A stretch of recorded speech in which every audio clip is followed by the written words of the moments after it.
मैं नहीं हट, भगवान करे तो टायर की तरह फट। কাদের খান, যার শৈশব ছিল দুঃসহ, বাবা মায়ের সম্পর্ক ছিল অশান্তিতে ভরা, শেষমেশ তাদের বিচ্ছেদ হয়ে যায়। আত্মীয়দের চাপে পড়ে মা আবার বিয়ে করেন, কিন্তু সেই সিদ্ধান্ত ছোট্ট কাদেরের জীবনে নিয়ে আসে আরো কঠিন দিন। সৎ বাবা তাকে সহ্য করতে পারতেন না। কাদের খানের বাড়ি থেকে 10 কিলোমিটার দূরে এক মসজিদের সামনে ফেলে দিয়ে আসতেন, বাধ্য করতেন ভিক্ষা করতে। সারা সপ্তাহের 3 দিনের বেশি ঠিকমতন খেতে পেতেন না কাদের খান। অপমান আর কষ্টে একদিন রাগে নিজের পড়ার বই পর্যন্ত ছিঁড়ে ফেলেছিলেন। তবে এমনও দিনে কাদেরের মা ছিলেন অদম্য। তিনি ছেলেকে ভিক্ষার পাশাপাশি পড়াশোনা চালিয়ে যেতে বাধ্য করেন, আর সেখান থেকেই বদলে যায় তার ভাগ্যের চাকা। আর কাদের খান ক্রমশ তার নিজের সদিচ্ছার জোরে হয়ে উঠলেন ভারতবর্ষের প্রথম সারির একজন অভিনেতা, কাদের খান। यह उसका एक जोड़ा कपड़ा जिसे वो बरसों धो धोकर पहनता था। 22 অক্টোবর 1935 সালে তিনি জন্মগ্রহণ করেছিলেন। একজন ভারতীয় চলচ্চিত্র অভিনেতা, কমেডিয়ান, চিত্রনাট্য এবং সংলাপের লেখক, সেই সঙ্গে পরিচালক। তিনি বম্বে বিশ্ববিদ্যালয় কর্তৃক স্বীকৃত ইসমাইল ইউসুফ কলেজ হতে স্নাতক সম্পন্ন করেন। চলচ্চিত্র শিল্পে ঢোকার আগে 1970-75 তিনি মুম্বাইয়ে অবস্থিত এমএ সাবুসিদ্দিক কলেজ অব ইঞ্জিনিয়ারিংয়ে পুরকৌশলের একজন অধ্যাপক ছিলেন। ব্যক্তিগত জীবনে কাদের খান পশতুন বংশোদ্ভূত। তিনি আব্দুল রহমানের পুত্র, যিনি কান্দাহারের বাসিন্দা, এবং তার মাতা ইকবাল বেগম ছিলেন বর্তমান পাকিস্তানের বেলুচিস্তান প্রদেশের পিশিন জেলার অধিবাসী।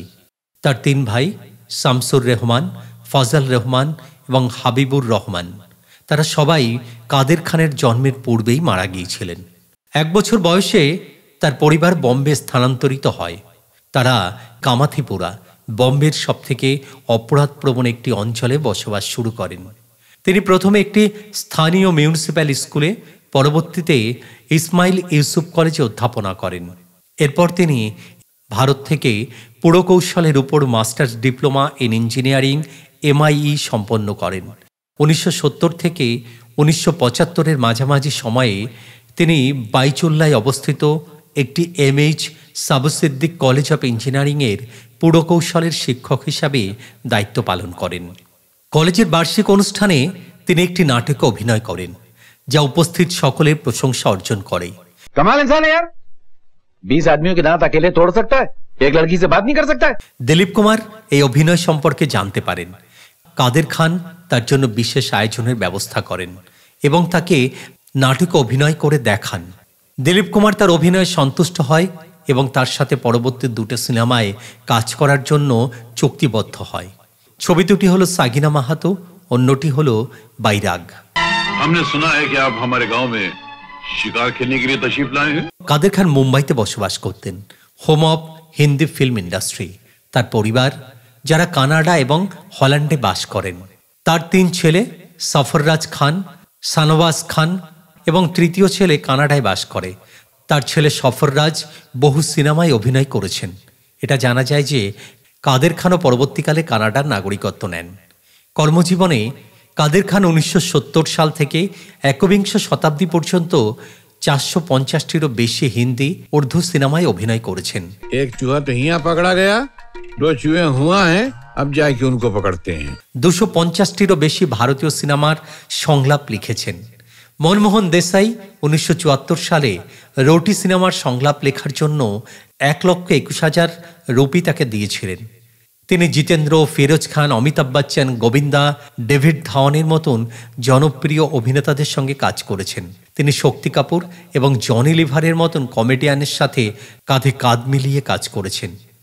पहले तुम्हारा निशाना कभी चूका तो नहीं है भाई?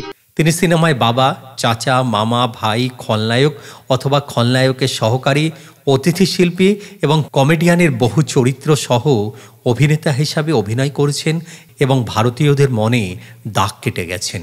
তিনি হিন্দি সিনেমার কিংবদন্তি হিসাবে বিশেষভাবে পরিচিত। হিন্দি চলচ্চিত্র শিল্প এবং বলিউডে তার অবদান অনস্বীকার্য। पहले तू पी, बचा तो मैं पीऊंगा। 2004 সালে মুঝসে শাদি করোগি। এরপর 2006-এ lucky no time for love. 2006-এ আরও একটি ছবি ফ্যামিলি, টাইমস অফ ব্লাড এইসব সিনেমাতে তিনি অভিনয় করেছিলেন। তিনি তার নিজের টেলিভিশন কমেডি সিরিজ হাসনামাত শুরু করেন, যা স্টার প্লাস চ্যানেলে প্রচারিত হতো। আন্দাজ আপনা আপনা ধারাবাহিক সিনেমার জন্য তিনি সংলাপ লিখেছেন এমন একটি গুঞ্জন শোনা যায়, কিন্তু তাকে জিজ্ঞাসা করা হলে তিনি তা অস্বীকার করে বলেন, I have no taken any project as writer, it just a rumour. তিনি ভারতীয় টেলিভিশনে পুরোগমন করেন কমেডি অনুষ্ঠান হাই পরসি কৌন হাই দেশি এর মাধ্যমে, এবং সাহারা ওয়ান চ্যানেলে প্রচারিত হতো এটি। সংলাপ এবং চিত্রনাট্য লেখক হিসাবে অমিতাভ বচ্চন অভিনীত মনমোহন দেশাই এবং প্রকাশ মেহরার সিনেমায় কাজ করেন। অমিতাভের পাশাপাশি তিনি একমাত্র ব্যক্তি যিনি মেহরা এবং দেশাইয়ের প্রতিযোগী ছিলেন। তার মধ্যে উল্লেখযোগ্য সিনেমাগুলো হলো গঙ্গা যমুনা সরস্বতী, সার্ভি, কোলি, দেশপ্রেমী, লাওয়ারিস, সুভাগ, মুকদ্দর কা সিকান্দার, পারভারিশ এবং অমর আকবর অ্যান্টনি। অমিতাভ বচ্চনের অভিনীত যেসব সিনেমায় তিনি সংলাপ লিখেছেন তার মধ্যে অন্যতম হল মিস্টার নটওয়াল্লাল, খুন পাসিনা, দো আর দো পাঁচ, সত্য পে সত্তা, ইনকলাব, গ্রেপ্তার, হাম অ্যান্ড অগ্নিপথ। এছাড়া কাদের খান অমিতাভ বচ্চন অভিনীত সিনেমার চিত্রনাট্যও লিখেছেন। এর মধ্যে উল্লেখযোগ্য হল অগ্নিপথ এবং নাসিব। তার লিখিত সংলাপের মধ্যে অন্যান্য সিনেমার উল্লেখযোগ্য হল হিম্মতওয়ালা, কলি নাম্বার 1, মাইখলারি তোয়ানারি, কানুন আপনা আপনা, খুন ভারি মাং, কর্মা, সালতানাত, সারফারোজ, জাস্টিস চৌধুরী, ধরমবীর ইত্যাদি। কাদের খান বলিউডের অন্যতম প্রতিভাবান অভিনেতা ও চিত্রনাট্যকার হিসাবেই তাকে চেনেন। ये बोलती है मैं इसका दिमाग चाट रहा हूँ, इसका दिमाग शैतान नहीं चाट सकता, मैं क्या चाटूंगा। 250টির বেশি ছবিতে তিনি সংলাপ লিখেছেন। ইতিবাচক হোক বা নেতিবাচক, যে চরিত্রই হোক না কেন, কাদের খান সবসময় দর্শকদের মুগ্ধ করে রেখেছেন। जैसे ही 12 बजते हैं ना तो हमारी आंखों में एक्सरे मशीन लग जाती है। বলিউডে একের পর এক সাফল্য তার জীবনের কঠিন অধ্যায়গুলোকে পেছনে ফেলে দেয়। এরপরে তিনি পুরস্কার পেয়েছিলেন, প্রচুর পুরস্কার রয়েছে তার, যেমন ফিল্মফেয়ার পুরস্কার, ফিল্মফেয়ার সেরা কমেডিয়ান পুরস্কার, ফিল্মফেয়ার সেরা সংলাপ পুরস্কার, ফিল্মফেয়ার সেরা কমেডিয়ান পুরস্কার 1984 সালে। এরকম প্রচুর পুরস্কারে কাদের খানকে ভূষিত করা হয়েছিল। কাদের খান আজও ভারতীয় চলচ্চিত্রের একজন স্বনামধন্য অভিনেতা হিসাবে রয়ে যাবেন সমগ্র ভারতবাসীর মনে। राम राम तोला राम। कल रामदास के बच्चे का नामकरण संस्कार है, मुझे काफी मिलावट करनी है, जल्दी बंद कर। যে জায়গা জুড়ে আছেন কাদের খান, সেখানে শুধু তাঁরই বিচরণ। আমরা শ্রদ্ধা জানাই কাদের খানকে, শ্রদ্ধা জানাই তার এই কর্মময় জীবনকে। আজ এ পর্যন্তই। আজকের ভিডিও যদি আপনাদের ভালো লাগে তাহলে অবশ্যই লাইক, শেয়ার এবং কমেন্ট করে যান। আর এমন ভিডিও পেতে আমাদের চ্যানেল হ্যাপি সানরাইজ সাবস্ক্রাইব করুন। ধন্যবাদ।